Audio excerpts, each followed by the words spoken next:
Hola, ¿qué tal? ¿Cómo están? Bienvenidos al octavo episodio de Tau.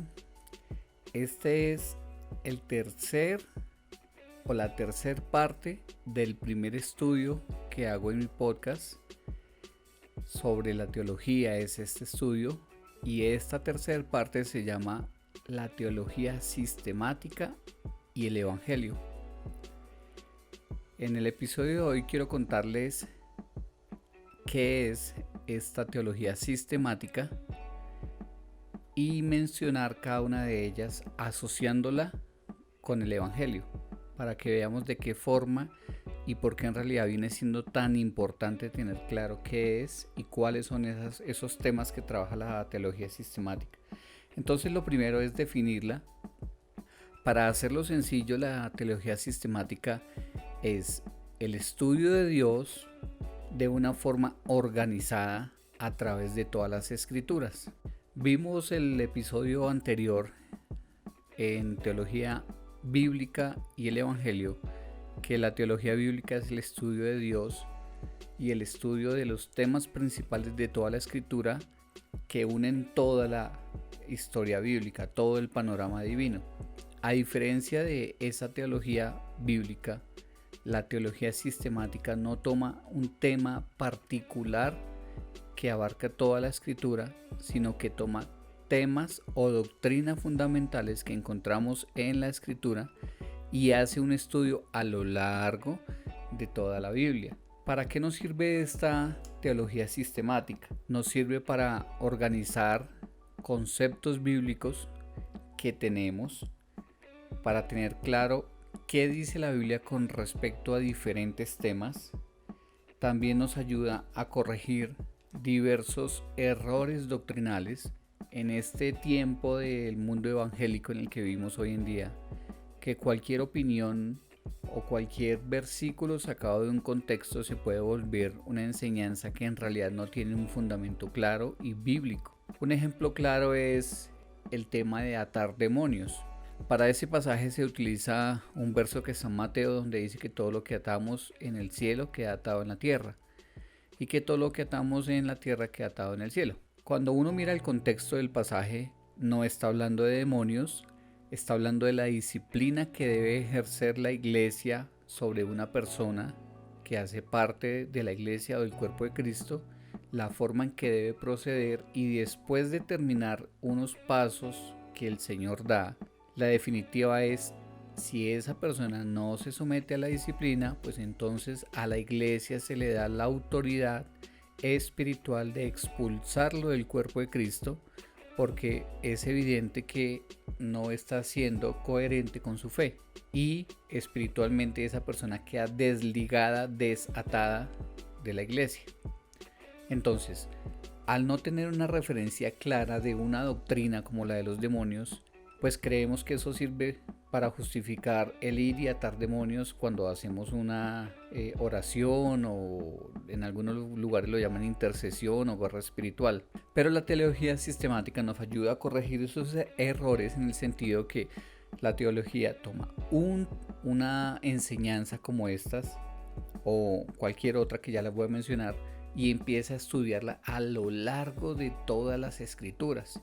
Empieza a tomar pasajes de cada parte de la escritura que van a ir a respaldar, a fortalecer o al contrario a desvirtuar una creencia con respecto a algún tema que encontramos en la Biblia. En el caso de lo que les menciono de Mateo, la Biblia, por ejemplo, menciona que ni siquiera los ángeles se atreven a reprender al diablo, sino que eso se lo dejan directamente a Dios. Cuando encontramos esos pasajes uno dice, pero bueno, si ni siquiera los ángeles tienen la capacidad de reprender al diablo, ¿de cuándo acá nosotros como creyentes lo hacemos? De esa forma vamos encontrando que ya no hay una coherencia.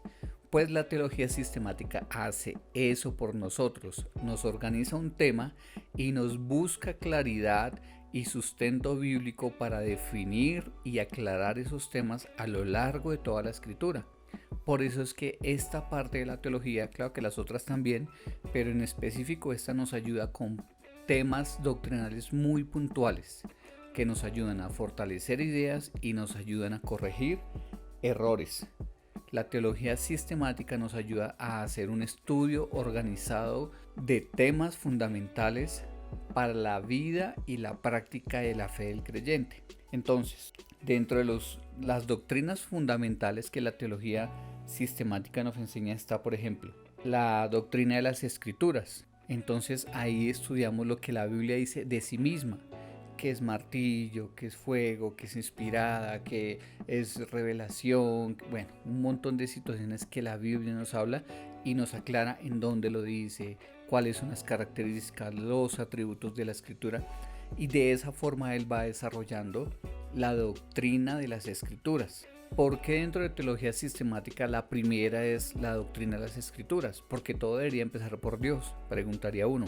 Pues es lógico pensar que la primera es las escrituras, porque todo lo que conocemos de Dios y todo lo que podamos mencionar en las otras doctrinas lo vamos a sacar de las escrituras. Por eso es fundamental definir, conocer y creer la doctrina de las escrituras, porque en base a ella y lo que ella nos revela, nosotros vamos a poder sustentar las demás doctrinas. Después de la doctrina de las escrituras viene la doctrina de Dios, sus atributos, su naturaleza, sus propósitos, sus decretos y varias cosas que hacen parte del conocimiento necesario hasta donde se puede en nuestra mente finita que alcancemos a conocer a Dios. Porque es obvio que hay muchas cosas que nunca vamos a poder comprender. Deuteronomio 29:29 dice que las cosas reveladas le corresponden al hombre, pero que las cosas ocultas le corresponden a Dios. Van a haber muchas cosas que no vamos a poder conocer ni entender, aunque lo podamos ver en la escritura, pero que todo eso está escrito en la Biblia y posiblemente lo conozcamos en la eternidad. Después podemos hablar de la doctrina de Cristo, sus oficios, su encarnación, su eternidad, sus atributos divinos. Y esta doctrina también es muy importante porque nos enseña muchas cosas que a veces ha sido un punto de separación dentro del cristianismo o de ataque de personas que no creen en la encarnación de Cristo, por ejemplo. Entonces, cuando tenemos claro que la Biblia nos dice que Cristo es Dios, que ha existido eternamente, que tuvo que ser encarnado, pero que cuando fue encarnado no dejó de ser Dios, sino que era 100% hombre y 100% Dios, que eso en teología se llama la unión hipostática de Cristo, que es que él conservaba sus atributos divinos, pero a la vez también era 100% humano. Esta doctrina nos ayuda muchísimo también para corregir herejías. Por ejemplo, los testigos de Jehová no creen en la divinidad de Cristo como la Biblia lo enseña, y tener el entendimiento en esta doctrina y esa claridad pues le ayuda a uno mucho. Después podemos hablar de antropología bíblica, que eso lo he mencionado en otros episodios con mis invitados. La antropología bíblica es fundamental también, porque tristemente en el mundo evangélico en el que hoy en día vivimos se nos ha enseñado un montón de cosas que no van en correspondencia a las verdades bíblicas. Que somos hijos de Dios y que somos dioses pequeños, falso. Que nosotros tenemos el poder creativo de Dios en la boca y que entonces todo lo que digamos y declaremos se va a hacer realidad, falso. Tampoco la Biblia sustenta eso. Si se encuentran 2-3 versículos que quisieran dar a entender eso, no son suficientes contra el tsunami de versículos y de pasajes bíblicos que enseñan lo contrario. Mencionaba en el capítulo 3, en la entrevista con el pastor Edgar, cómo la iglesia cristiana ha enseñado por muchos años que el hombre puede hacer cosas por sí mismo, que el hombre puede tener, por ejemplo, el libre albedrío. Sí existe, pero de una forma diferente a como lo conciben gran parte del cristianismo, que el hombre no es tan malo, sino que él en realidad puede tomar una decisión por Cristo. La Biblia desmiente eso. Entonces, el entendimiento de esta doctrina nos ayuda a establecer en verdad cuál es el estado y la naturaleza del ser humano caído después de Adán. A grandes rasgos, hay un comentario que escuchaba de un pastor que dice que para Dios solamente hay dos tipos de hombres: los que están en Adán y los que están en Cristo. Esta antropología nos ayuda a entender que sin Cristo estamos en Adán absolutamente. Y en Adán es muerte, es esclavitud, es impedimento y es un montón de incapacidades que el hombre tiene con respecto a las cosas espirituales. Otra doctrina que podemos encontrar o estudiar en teología sistemática es la doctrina del pecado. Amarteología se llama, y es la naturaleza del pecado, de dónde viene, por qué entró al ser humano, por qué se ha seguido reproduciendo, digámoslo así. Y también es muy importante, estaba muy ligada con la antropología bíblica. Otra fundamental también, la soteriología o doctrina de la salvación. Y dentro de esta doctrina hay un tema que es muy interesante y es poco claro dentro del cristianismo, y es el Ordus Salutis. Es en latín esa expresión, pero eso traduce el orden de la salvación, es la forma en que Dios procede para salvar al hombre. Aquí, por ejemplo, lo que les decía al principio, nos ayuda a corregir ciertos errores que también se están enseñando en estos tiempos, en este mundo evangélico moderno. Y es el tema de que tú vienes a Cristo, tú decides creer, tú eres el que hace cosas. Cuando la Biblia nos enseña que nadie puede venir a mí si el Padre no lo trae. O sea, no es que yo tomo una decisión y no es que yo creo y después me arrepiento. El orden de salvación, la doctrina de la soteriología nos enseña bíblicamente, con sustento bíblico, cómo es que se produce la salvación en el hombre. Pero pues no quiero profundizar en esto, pero básicamente, si el hombre está muerto, si el hombre es esclavo, si el hombre es incapaz, necesita primero que todo vida. Y una vez tiene vida, en ese momento hay fe y arrepentimiento, esa es la conversión. Pero para que haya una conversión, este orden de salvación nos enseña que primero es Dios el que opera en el hombre. La salvación normalmente se enseña que es sinérgica, o sea que hay dos energías actuando en la salvación, yo y Dios. Yo decido, Él me salva, pero en realidad la salvación es monérgica. Mono es uno solo, solamente es Dios. La Biblia dice que la salvación es del Señor, que Él tiene misericordia del que quiere, no del que busca, ni el que dice, ni el que habla, ni el que acepta, nada de eso. Entonces, esta doctrina es muy, pero muy interesante y tiene muchísimo sustento bíblico para asegurarnos que es verdad, que ese orden de salvación es algo bíblico y claro en la Escritura. Otra doctrina importante en la teología sistemática es la doctrina de la iglesia. Cómo funciona una iglesia, cómo se administra, qué significa la iglesia, cuál es el propósito de la iglesia y diferentes temas que también estoy seguro que no se enseñan en la iglesia cristiana hoy en día. Muy pocas iglesias manejan estos temas y los enseñan. Tal vez de pronto los que me están escuchando esta noche saben que yo estuve 17 años en una iglesia.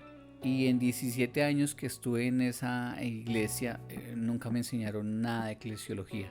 Doctrina de la iglesia también se llama eclesiología. Nunca me dijeron, usted es miembro de la iglesia por esto y esto y esto. En esta doctrina se enseña la necesidad de ser parte del cuerpo y parte de la iglesia. Y se maneja, por ejemplo, la membresía de la iglesia. Se enseña cómo se hace una membresía, por qué es importante.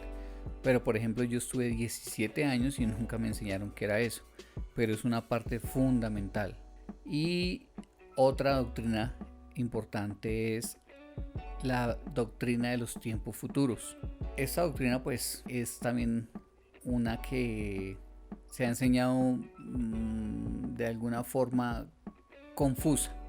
Se toman opiniones de acá, de allá, de acá, y se arma como una mezcolanza de muchos conceptos y de muchas creencias, pero no hay una claridad. Pero cuando uno estudia bien a fondo en teología sistemática se da cuenta cuáles son las diferentes aristas que hay en cuanto a esta doctrina que se llama o se conoce también como escatología, y pues las tres principales divisiones que hay en esta doctrina, ¿no? Que son los amileniales, los premileniales y los postmileniales. Son tres grandes divisiones que hay en esta doctrina. Obviamente, pues dependiendo de tal vez el maestro o el seminario o la teología sistemática que uno compre para estudiar, pues hay posturas y obviamente cada quien va a defender la que él tiene, ¿no? Pero lo importante es conocerlas y tener claro, porque digamos en el caso de la iglesia donde yo estuve, éramos postmileniales, pero también de alguna forma premileniales, y había una mezcolanza de ideas y de cosas, y en realidad no se sabe uno, o no sabe uno que hay que tener claridad en la doctrina, y hay un pedacito de esta y un pedacito de la otra. Quiero entrar a lo que en verdad me interesa con esta serie, y es conectar la teología con el evangelio.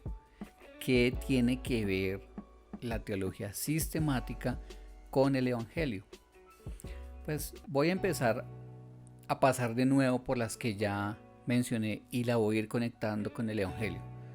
Les dije la doctrina de las escrituras. Pues la misma Biblia es la que me va a ir mostrando cuáles son los pasos o la forma en que Dios dispuso que Él iba a salvar al ser humano. ¿Y en dónde encontramos esa información? En la Biblia. Por eso conocer la doctrina de las escrituras me ayuda a mí a tener claridad y seguridad, sobre todo, de que la inspiración divina es total y que la Biblia es inerrante. Ese término es fundamental. La Biblia no puede fallar. La Biblia no es subjetiva. La Biblia es objetiva, es total y es absoluta verdad de Dios. Hay gente que cree que la Biblia tiene la voluntad de Dios, no que es la voluntad de Dios, sino que la tiene, la contiene ahí. O sea que podemos decir que no toda es fundamental para la vida del creyente, sino algunas partes. Pero en cuanto a nuestra salvación, entender que toda la verdad de Dios y todo lo que Él dispuso para la salvación del hombre está en esa escritura. Es fundamental. Doctrina de Dios. ¿Qué tiene que ver con la salvación? Si conocemos a Dios, si entendemos claramente los atributos de Dios, su sabiduría, su justicia, su amor, su misericordia, su bondad, su ira, entendemos que la salvación es planificada por Dios, es un acto de amor provocado por su necesaria justicia y su necesaria ira con respecto al pecado. Entendemos que la salvación es un plan de Dios para satisfacer su justicia y su ira a través de la obra que Él propició a través del sacrificio de Cristo. La doctrina de Cristo, cristología, es importantísima. Yo lo recalcaba en otro episodio, y es que entender la encarnación de Cristo y su vida antes de la muerte, entender que Él tuvo que encarnarse, vivir perfectamente para cumplir la ley, es importantísimo. Cuando enseñamos su muerte, su muerte, su muerte, su muerte, y solamente hablamos de la muerte, sí, gloria a Dios que nuestro Señor vino, murió y pagó por mi pecado, pero es que Él no pudo haber pagado por mi pecado y tomar mi lugar si no hubiera vivido una vida completa y perfecta delante de Dios, que cumpliera los mandamientos de la ley. Entonces, la doctrina de Cristo nos enseña claramente su encarnación, su divinidad, sus roles, como que Él es sacerdote, que Él es nuestro rey y que Él es el profeta, o más bien que Él es la palabra de Dios, Él es el verbo. Entonces, cuando conocemos esos oficios de una forma clara, eso también nos da seguridad en cuanto a nuestra salvación. Sabemos que tenemos ese intercesor que menciona Hebreos, que es nuestro rey, que es nuestro profeta también. Eso nos ayuda muchísimo, nos da firmeza en nuestra salvación. Después La antropología me ayuda a entender mi lugar, mi condición, ayuda a que yo entienda que Adán, como representante de la humanidad, al haber caído, me colocó a mí en una posición pésima delante de Dios, en una condición de esclavitud y de pecado de la cual yo no me puedo separar, si no es por la obra de Cristo. Me colocó en un estado de muerte, de necedad ante la palabra de Dios. Y aunque esto no es muy agradable para los seres humanos, a todos nos gusta sentirnos bien y sentirnos capaces y sentirnos orgullosos de nosotros mismos, pero la antropología bíblica nos ayuda a colocarnos en el lugar que nos corresponde, y es un lugar de humillación, de dependencia absoluta de la voluntad de Dios para nuestra salvación. Por eso escuchar esta materia, esta doctrina, es necesario para el ser humano, para aclarar quiénes somos en realidad y cuál es nuestra posición delante de Dios antes de encontrar la salvación en el Señor. Pues aquí está ligada la del pecado, hace parte, como les dije, de esta doctrina. La soteriología con respecto a la salvación nos aclara muchas cosas. ¿Cómo viene la salvación al hombre? Hay un pasaje que está en Romanos 8, desde el 28 como hasta el 33. Y en el 30 encontramos algo que los teólogos han llamado la cadena de oro o la cadena de salvación, donde Dios afirma que a los que Él previamente conoció, a estos llamó, a estos justificó, a estos santificó y a esos va a glorificar. Es un proceso en el cual Dios no va a dejar que ninguno se pierda. Hay un pasaje que leía que me pareció muy interesante, Juan 10, 28. Y yo les doy vida eterna, y jamás perecerán, y nadie las arrebatará de mi mano. Cristo está hablando de las personas, de las ovejas, de los hijos que el Padre le dio, y está afirmando que ninguno se va a perder, que los que el Padre le dio, Él los va a llevar, los va a cuidar y se los va a devolver.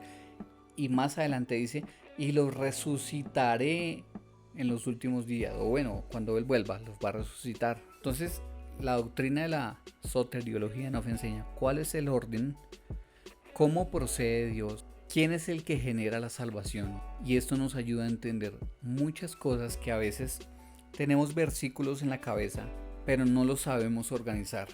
Y en base a ese desorden creemos cosas que no son bíblicas. La doctrina de la salvación y el Ordo Salutis nos ayuda a tener claridad en eso. La doctrina de la iglesia. La iglesia tiene propósitos muy claros e importantes para el creyente. Unirlo al cuerpo, santificar su vida, instruirlo, unirlo con otros creyentes, desarrollar el llamado y el propósito que Dios dio, los dones que Dios dio a esa persona, ¿dónde los va a desarrollar? Dentro de la iglesia. Esta doctrina también es importantísima para eso. ¿Cómo puedo yo ser edificado en el Señor? Como una isla suelta en el océano es imposible. Yo necesito ser parte del cuerpo.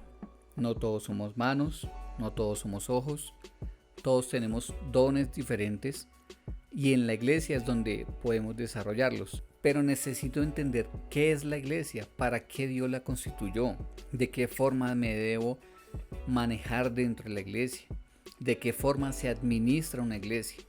Como creyente yo necesito tener claridad en eso. Como creyente debo saber para qué es el bautismo, para qué es la Santa Cena, si el matrimonio es un sacramento o no. Ese tipo de cosas las aprende uno al estudiar eclesiología o la doctrina de la iglesia. Ahora, la salvación no es el día que yo alcancé el favor del Señor y me salvó. Sí, porque en otro tiempo diría el día que yo decidí por Cristo, pero es claro que no es así. El día que el Señor me salvó, esa es mi salvación. No, la salvación es algo continuo, y como es continuo es el día que entendí, acepté mi condición y puse mi fe en el Señor. Pero en este caminar del creyente hasta el día en que partamos, estamos en una constante santificación. En ese caminar, el lugar donde vamos a ser equipados para seguir siendo salvados, santificados, perfeccionados, como dice la Biblia que debemos serlo, es dentro de la iglesia. No podemos alcanzar esa santificación y esa perfección fuera de la iglesia, no hay formas. O el que lo haya intentado se va a dar cuenta que no. Hace, no sé, más de 10, 12 años alguna vez yo me preguntaba, yo ya sé qué es lo bueno y lo malo, yo sé orar, siempre he sido muy diligente leyendo la Biblia, ¿para qué necesito la iglesia? Me lo llegué a preguntar, pero por gracia de Dios me di cuenta que la iglesia es necesaria, porque voy a ser edificado, porque voy a ser instruido, porque voy a ser santificado, incluso en la comunión con los hermanos, tanto en forma positiva como en negativa, digámoslo así. Positiva en que voy a aprender de otros, negativa en que tener comunión con otro pecador igual a mí me va a pulir, me va a santificar, me va a ayudar a depender del evangelio, me va a ayudar a cambiar mi carácter, me va a ayudar a amar a otros. Recuerden que los dos mandamientos principales es amar al Señor y amar al prójimo. Y amar al prójimo cuesta, así sean creyentes, pero cuesta por mi pecado. Entonces, por eso es que la doctrina de la iglesia y hacer parte de una iglesia es algo muy importante. Ahora, la última, la doctrina de la escatología. Alguna vez un maestro nos dijo algo recibiendo esta materia que me pareció muy bacano. Él decía, la salvación empieza cuando pongo mi fe en Cristo, pero la salvación termina con la escatología, porque solamente cuando estemos en la eternidad, de alguna forma es que allá sí vamos a ser salvos. Eso lo llaman la atención. Soy, pero todavía no soy. O sea, soy salvo porque puse mi fe en Cristo, pero en realidad todavía no lo soy porque estoy viviendo en este mundo caído y en este cuerpo pecador. Entonces, la culminación de la obra salvífica de Dios solamente se va a completar en los tiempos finales. La doctrina de los tiempos finales o la escatología nos aclara muchas cosas que a veces no tenemos claras. ¿Cuándo va a llegar el Señor? ¿Qué va a suceder con la iglesia? ¿Va a estar o no va a estar en la tribulación? ¿Hay un juicio o varios juicios? Hay un juicio para Israel, uno para los no creyentes, uno para los creyentes. ¿Cómo es todo ese tipo de cosas de las cuales hay muchas especulaciones, muchas variaciones? Pero ¿cuál es el fin de todo eso? El conocimiento de una escatología es fundamental también, porque es la culminación de esa obra salvífica que empezó el día que la Trinidad se reunió, predestinó a los salvos, se manifestó cuando yo puse mi fe en el Señor, pero se va a materializar o perfeccionar el día que yo sea salvo en los tiempos finales. Por eso esta doctrina de la escatología es interesante y necesaria. Hace algunos años yo decía, a mí me gusta enseñar Biblia y yo puedo hablar de esto, del otro, pero a mí el tema del apocalipsis y todas sus figuras extrañas y todas esas cosas no me interesan. Yo no soy un predicador apocalíptico, decía en ese tiempo. Todavía no lo soy, pero entiendo que el apocalipsis es fundamental, o la revelación futura en cuanto a nuestra salvación es muy importante. Por eso yo veo que este estudio teológico sistemático, que quiere decir organizado, es necesario para todo creyente. Entonces, muchachos y muchachas, hermanos en la fe que toman de su tiempo para escucharme, pues es una invitación para que ustedes, si no han hecho todavía un estudio, si no conocen las doctrinas, puedan entusiasmarse por la teología sistemática, averiguar, comprar tal vez una teología, buscar en YouTube clases de estas doctrinas.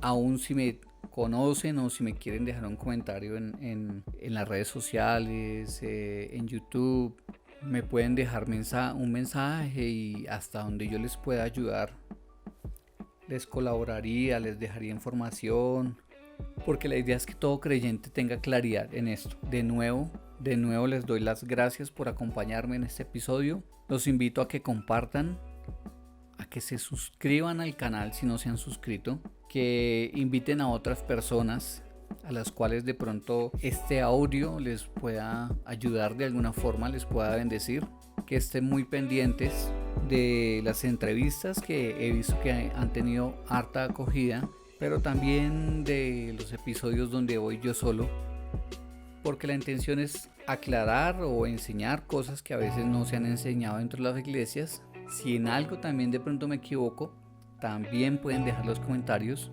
Y si tienen también a bien orar por el podcast, orar por la iglesia, por lo que yo estoy haciendo con este programa, pues también se los agradezco mucho. No es más, este es el tercer episodio o la tercera parte de la primera serie sobre la teología. Muchas gracias, que el Señor los bendiga. Los espero la próxima semana con una nueva entrevista